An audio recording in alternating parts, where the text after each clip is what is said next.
Sokwa.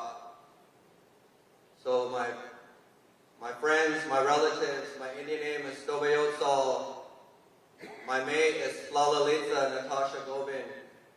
My older brother is Swaletam Andy Williams Sr. My little brother is Kwashab Kedab Kerry Michael Sr. And my other little brother is Washalea Lucas Polly Williams. We come from the Kamakona family, and we have a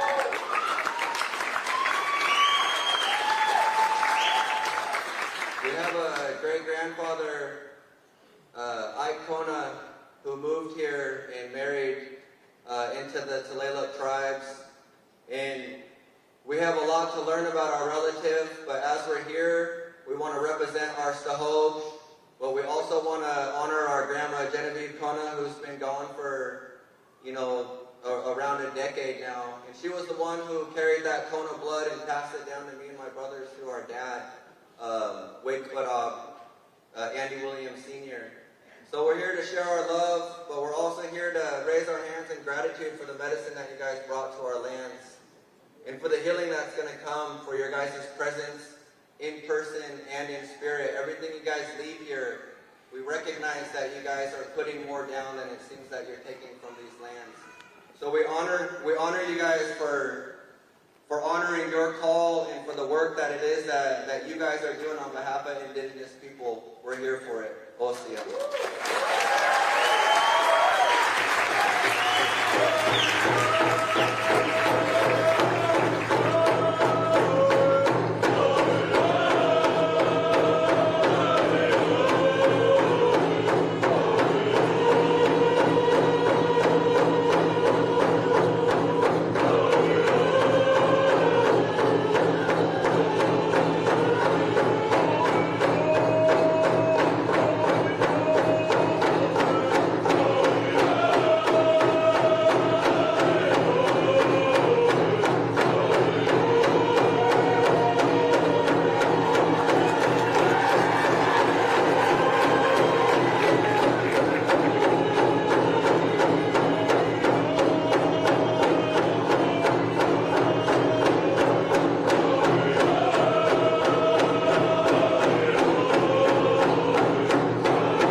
such an honor to have the drummers and singers be here today.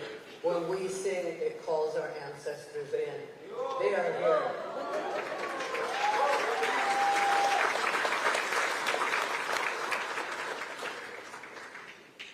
It's just amazing. I love your culture and I love our culture.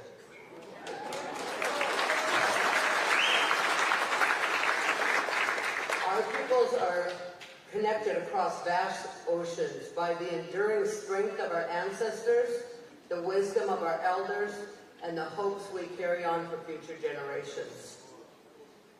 Though our homelands are far apart, we share a common bond, the sacred responsibility to care for the lands, the waters, and our people. To protect our culture, preserve our sovereignty, and to build a future of strength and resilience for our children and our grandchildren.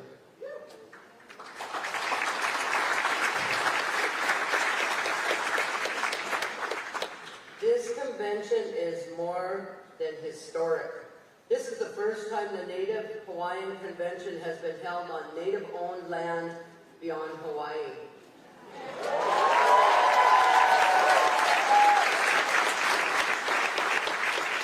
This is a power moment of unity, mutual respect, and culture exchange. I've had the privilege of visiting Hawaii several times. Oahu and Maui hold a special place in my heart. As a matter of fact, we're going back there in February to celebrate our 40th anniversary when I got married on Oahu.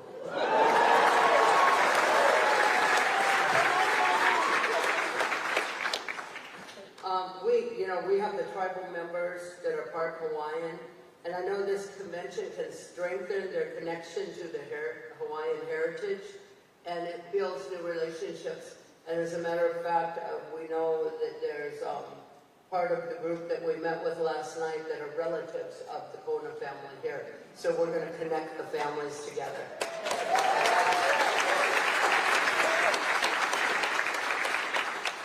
We know many Hawaiians make their homelands here on the mainland. Please know that you are always welcome here. Our doors and our hearts are open to you. And we look forward to finding ways to support your community, share knowledge, and grow together. May these days be filled with learning, reflection, and celebration. As First Nations people, it's not about where we live, it's about how we uplift one another.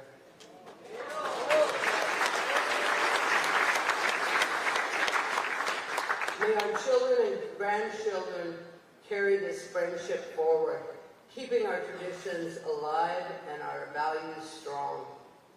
May the days be filled with connection, understanding, and joy of being together as relatives. I just want to thank each and every one of you from the bottom of my heart.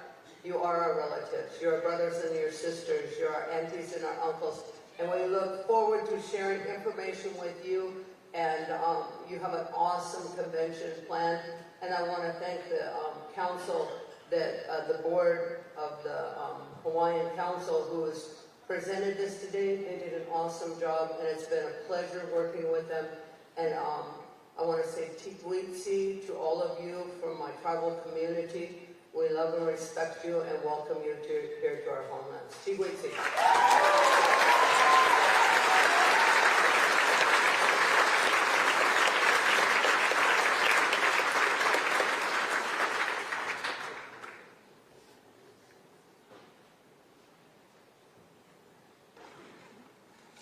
Okay. I missed the whole page in my speech, but I'm not going to bore you. But I did want to say a couple of things in here. This convention represents Hawaiians from 37 different states.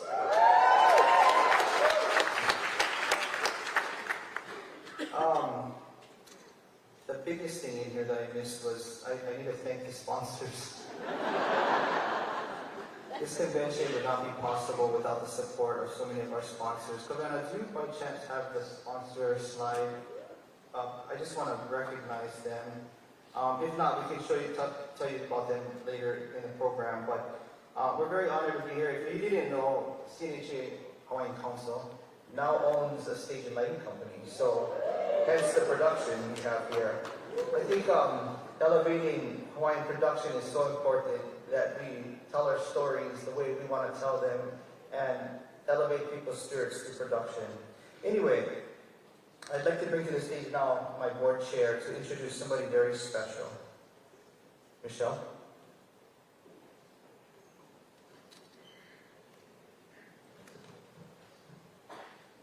Aloha. Thank you all. My heart's so full. That was an awesome start to our day. I have the pleasure of introducing a dear friend to the council. As Kuhio and I were transitioning and I was stepping down at CNHA and he was coming forward, it was our largest national foundation investment into the council through the Wallace H. Coulter Foundation. That foundation and Sue Van, who I'm about to bring forward, invested a long-term $500,000 a year, several years, a long-term commitment of $2.5 million to build power in Hawaiian community.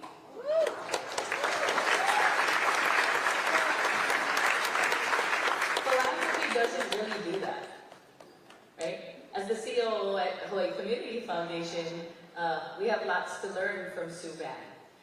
She was a brave woman who really stepped forward to say, my goal is for communities to build power, to get out the vote, to make sure you're being counted in census, to make sure that your voices are heard and that you are seen in your communities. And so she made a long-term investment into the Council for Native Hawaiian Advancement at a time where we were through transition, and so she was a stable investment in us, and she was a stable investment in Kuhio as he started his journey as the CEO at CNHA. And so 10 years ago, I asked Sue, you gotta come out to Hawaii. You have to come to the annual Native Hawaiian Convention. No, that's the normal response we get. We can't go to Hawaii. People think we're just over there for vacation, sipping Mai Tais at the pool. But she did it. And she kept asking me, why do you want me to come? Why do you want me to come? And I said, because I want other national foundations, I want our local foundations, I want our partners to see that this tiny little Chinese woman is going to make a huge investment in our community. For those of you who know Sue Van, while she may be tiny in stature, she has a big voice and is very bold in her commitments. And so without further ado, please join me in welcoming Sue Van.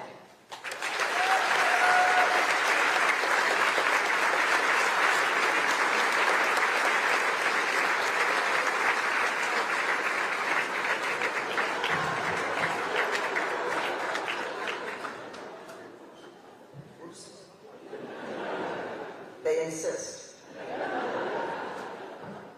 I was just hoping I would get up there and you wouldn't see me. So. Anyway, Michelle, Julio, thank you for those kind words. Actually, there are many people I have to thank in this audience who are part of this fantastic audience and market. I have to thank all the funders. Thank you for supporting the Hawaiian Council.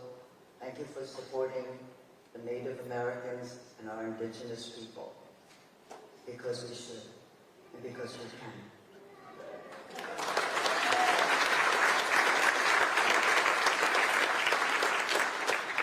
But there is no such thing as success without a village and without a team. So I'd like to recognize a couple of people. I would say stand up and wave, but nobody can see you. Anyway, it's a little dark. So first I want to introduce my staff. Susie Sands and Dennis Fan, and believe it or not, yes, they are my siblings.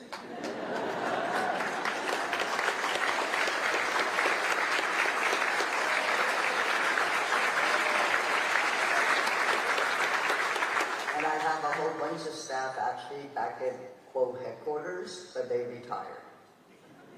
But they were part of the support team for this fantastic opportunity. I have to thank Stuart Quo, and some of you in the audience know. When people thank me, Thank goodness for Coulter funding us. Thank goodness for Coulter Foundation supporting the AAPI community. I said, it isn't actually me you have to thank. It's Stuart Quo. Because he asked Coulter's support for the census.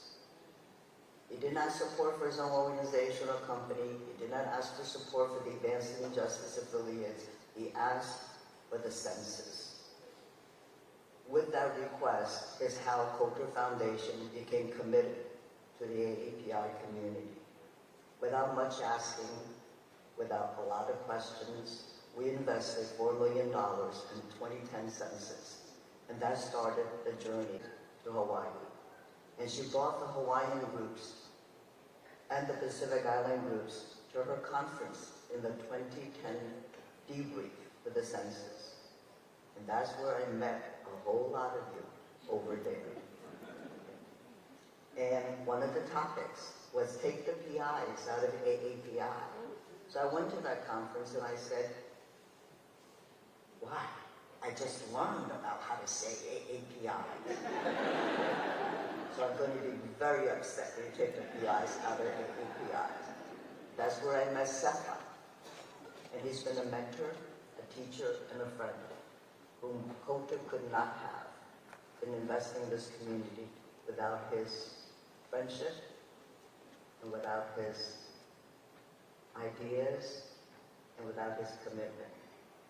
I want to thank Dan Ichinose, who was the architect of the very first Native Hawaiian Pacific Islander demographic report.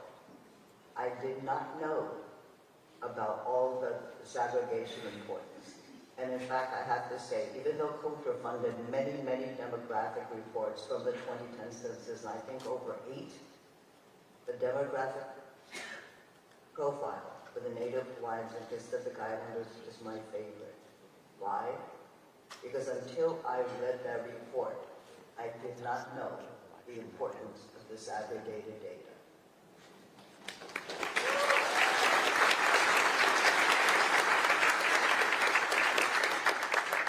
And because of that report, I promise that Coulter will fund the next report from the 2020 census. But I also asked that all the PIs that attended that launch, you have to fund your own profiles. You have to make sure that you tell your own stories.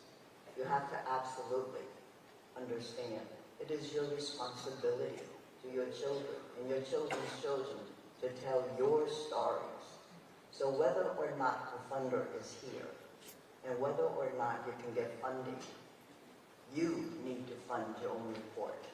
You need to fund your own research. You need to tell your own story. So, who is the Wallace H. Coulter Foundation? I can't see you, but I'm going to say. So how many of you had a blood test? I can't see anyway. But trust me, when you get older, and the older you get, you're going to get a lot of blood tests. Okay? And the blood test would not exist without Wallace H. Coulter. He was an inventor, innovator, and an entrepreneur. How was he an innovator? He took his Coulter principle, which he invented, and built it into an instrument called the Coulter counter. The Coulter counter is the gold standard of manufacturing over 500 consumer products, whether it's milk, Bailey's Irish Cream, wine, cosmetics, pills. It is the gold standard. Paint, and the Coulter counter was the instrument of choice and request at the Hiroshima tragedy and the Chernobyl disaster. So, believe it or not, you touch a product every day that uses the Coulter counter as a main tool. So, the company, he created a company called Coulter Corporation, and it became the #1 company in the world for 40 years. Most companies are the world's leader for a couple of years. Sometimes they're only a leader in the U.S. But Wallace Coulter, as an entrepreneur, created subsidiaries in 25 countries and 5 continents. I was the EVP and CFO. And the way Coulter designed the grants, long long-term commitment, subgranting to your fellow partners,